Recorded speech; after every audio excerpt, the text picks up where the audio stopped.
오늘은 원래는 사장님이나 매니저님을 꼭 저희가 항상 껴서 촬영을 했었는데 그렇죠. 이제 사장님도 바쁘고 언니도 바쁘신 관계로 오늘은 가장 권위가 낮은 둘이서 그렇죠. 촬영을 하게 되었습니다. 빠밤. 그래서 오늘은 승민님께서 가장 좋아하시고 그렇죠. 파충류 처음 입문을 이 아이들로 그렇죠. 네, 그래서 그 아이들을 조금 보여주면 좋지 않을까 싶어서 여기까지만 제가 진행하고 나머지는 다 넘길 겁니다. 네. 제가 입문을 볼파이톤으로 가장 먼저 시작을 했고요. 사실 파충류를 되게 많이 좋아했던 거는 중학생 때부터였는데 제가 그렇게 안 보일지도 모르겠지만 나이가 25살입니다. 아무튼 한 10년 전부터 파충류 중에서도 가장 좋아했던 게 볼파이톤이었는데 사실 키운 지는 그렇게 오래되진 않았지만 정말 키운 기간 동안만큼 그리고 앞으로도 그 누구보다도 열심히 공부하고 있다고 말씀드릴 수 있습니다. 사실 처음에 딱 이 플랜티멀에 딱 들어와서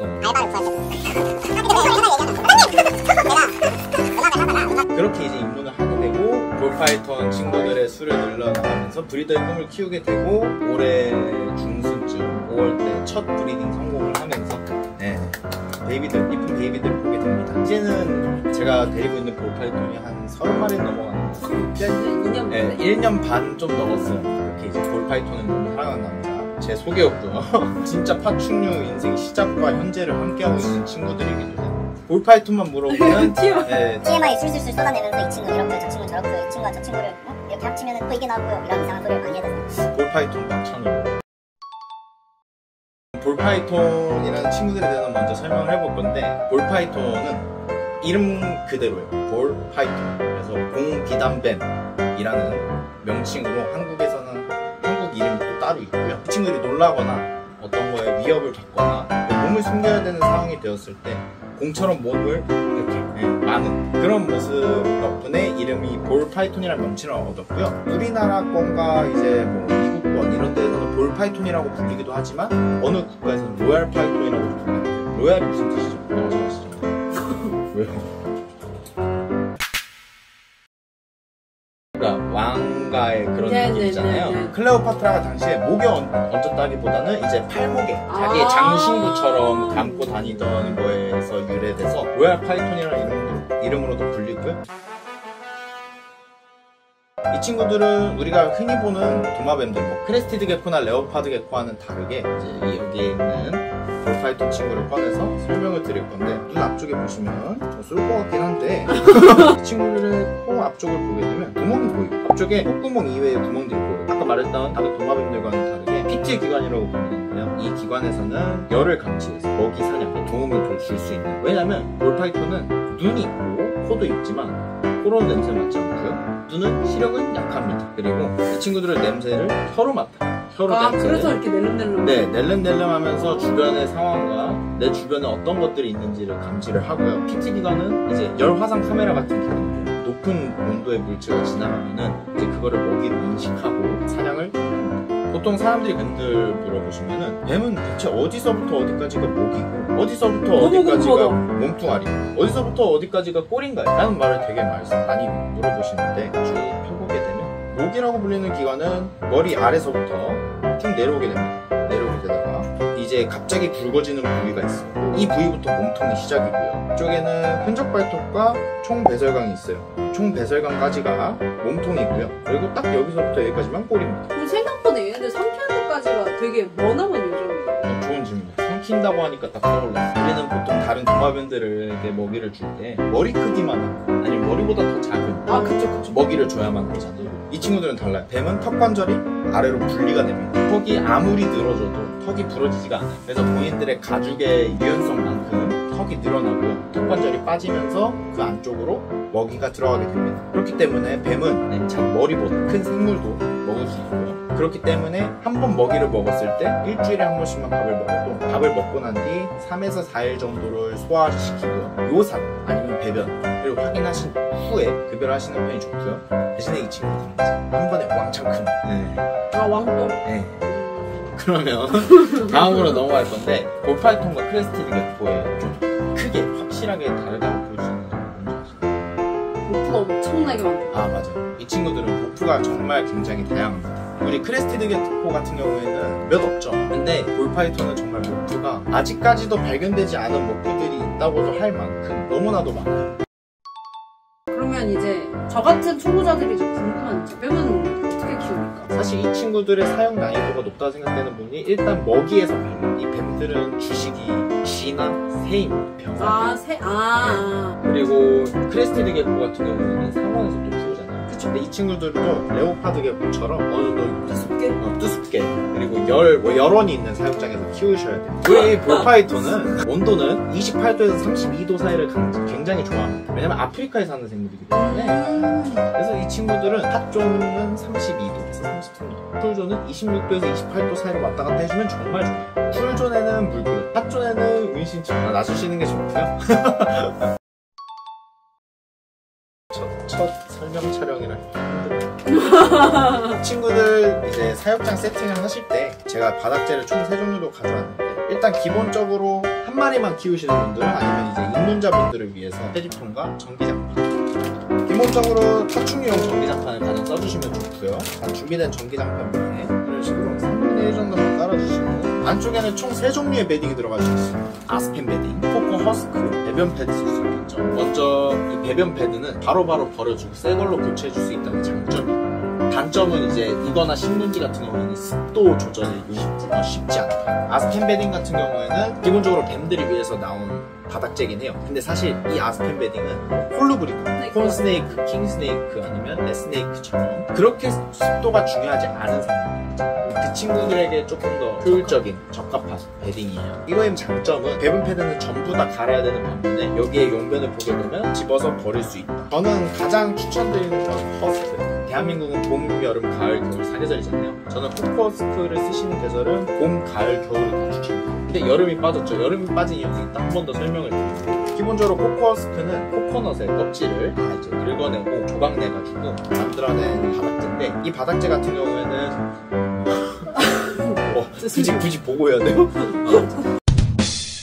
코코허스크 같은 경우에는 또 유지에 용이하고요. 주기적으로 물만 한 번씩 뿌려주시면 사육장 내부의 습도가 50%에서 60% 사이가 유지가 된다면 굳이 안 뿌려주셔도 되고요. 좀 내려간다 싶으시면 다시 뿌려주시면 되게 편합니다. 대신에 단점은 대변과 색깔이 비슷해져. 그래서 대변을 보았을 때 구분이 어렵구나. 여름에는 별로 그렇게 매우 적극 추천하지 않는 이유는 오히려 여름엔 습한 날씨가 계속되는 그러다 보니까 습도 유지가 렉사 안에만 있어도 잘 되기 때문에 그때는 갱지나 배변 패드 저는 추천드립니다. 과습하게도 볼파이톤은 힘들어요. 이런 바닥재를 이제 아래에 깔아주신 후에 이런 물그릇, 그리고 물그릇을 쿨존에 배치해줍니다. 끝이에요. 간단하네. 되게 간단해요, 사육장 세팅. 하지만 나는 볼파이톤 많이 키우고 볼파이톤 말고도 열원을 쓰는 생물들이 너무 많아요. 칵테일이 됐던, 뭐 아니면 칵테일이 됐던 그러시는 분들은 렉사 추천드립니다. 사실 볼파이톤은 물 속에서 생활을 하는 생물이에요. 그래서 코맥스 사육장 같이 여러분들이 이제 직접 보면서 아이들이 먹이 먹을 때나 물 먹을 때 멍 때리거나 그러시는 것도 좋지만, 아이들은 오히려 본인의 시야에 어두운 곳을 좋아하고요. 원래 살던 생태계에서도 굴 안으로 들어오는 쥐 아니면 구멍 밖으로 지나가는 쥐를 공격을 해서 먹이 사냥을 하고요. 비가 와서 굴이 꽉 찬 날에는 잠깐 나가서 나무를 타요. 그래서 이 친구들이 나무도 사실 잘 타요. 그리고 본인들이 흔적이 남을 때 대변을 쌌거나 아니면 전체 탈피를 했거나 할 때는 반드시 굴을 또 옮겨다니는 습성이 있어요. 그래서 저희는 사육을 할 때 일반 대변을 봤을 때는 대변을 이렇게 집어서 치워주시거나 하시고, 전체 탈피를 했을 경우는 한번 사육장 바닥재 전체 관리를 해줍니다. 저희 매장에 있는 친구들도 제가 항상 그렇게 관리해주고 있어요. 저는 제 개체 관리하는 매장부터 개체를 관리해요. 혹시 클레오파트라 하고 싶으세요? 뺨. 아무튼 핸들링 하는 거. 따단. 이런 볼파이톤 베이비들은 기본적으로 아까 말씀드렸다시피 핸들링은 먹이 급여 후 3에서 4일 정도 뒤 대변 활동, 묘산이나 대변을 본 이후에 그것이 확인된 이후에 진행을 하는데요. 사람의 체온은 몇 도죠? 36.5도죠. 근데 사람의 이제 신체 겉표면은 36.5도보다 좀 낮겠죠. 그러면 볼파가 사실 지내는 곳에 핫존 정도의 온도라고 보시면 돼요. 기분이 좋으시죠? 그래서 핸들링 하실 때는 내 손이 나뭇가지라고 생각하시고 친구들이 가는 방향대로 손을 계속해서 놔주시면 돼요. 지금 혀 날린 거를 보이세요? 이게 바로 주변 상황을 파악하려고 하고 냄새를 맡는 행위고요. 사실 저는 이 친구들 앞에 손가락을 갖다 대는 걸 추천드리지 않아요. 저는 수도 없이 쏘여봤기 때문에 따뜻한 사람 손을 먹이로 착각하고 쏠 수도 있습니다. 그래서 눈 앞으로 이렇게 손을 갖다 대는 거는 추천드리지 않습니다. 쏘이는 거의 아픔을 말씀드리자면 오, 너무 궁금해요. 이 친구들이 쏘는 거와 무는 거는 달라요. 쏘는 거는 쏘고 빠지고, 왜냐? 날 건드리지 마라라는 신호예요. Don't touch me. 그리고 이 친구들이 물면 진짜 먹이로 인지하고 물면 물고 감습니다. 그럼 그게 진짜 아픈데. 보통 그러는 경우는 베이비들은 적어요. 왜냐면 멀어보고 자기가 먹을 먹이가 아닌 걸 바로 알아요. 근데 성체들은 사이즈가 크다 보니까 사람 손가락을 물 경우에는 진짜 그대로 말 수도 있어요. 그리고 이 친구들한테 쏘였을 경우 어느 정도로 아프냐면 아성체까지는 우리 어릴 때 체하면 수지침? 체하면 수지침 탁 쏘는 거 있잖아요. 그 정도 아픕니다. 근데 물리면 많이 아파요. 다음 날까지 좀 아리는 것 같아서. 네.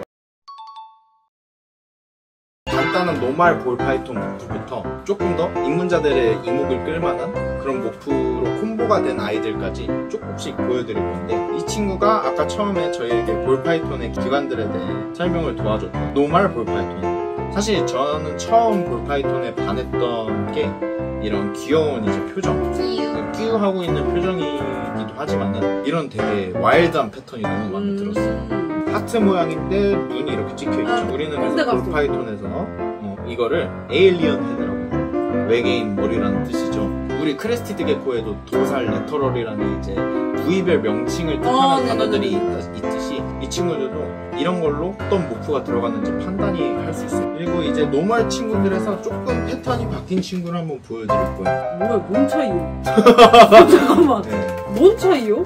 똑같이 생겼는데? 이 친구는 옐로벨리라는 모프를 가진 친구예요. 이 옐로벨리라는 모프는 색감이 조금 더 밝게 나왔네 라고 볼 수 있을 정도의 그것도 모프의 차이예요. 이 친구는 노말이고요. 이 친구는 옐로벨리인데 배 아래 패턴이 그렇네. 얘가 약간 노란 느낌이 좀 드는데, 맞아요? 네, 이 친구들의 특징은 불꽃처럼 옆구리가 올라오는 블러싱을 가지고 있어요. 네, 저처럼 계속 보고 계속 공부하고 하는 사람들은 어느 정도 하고. 가장 큰 거는 일단 배로 맞아요. 차이가 크고, 옐로벨리랑 노말의 차이는 이렇게 차이가 납니다. 다음은 레오파드.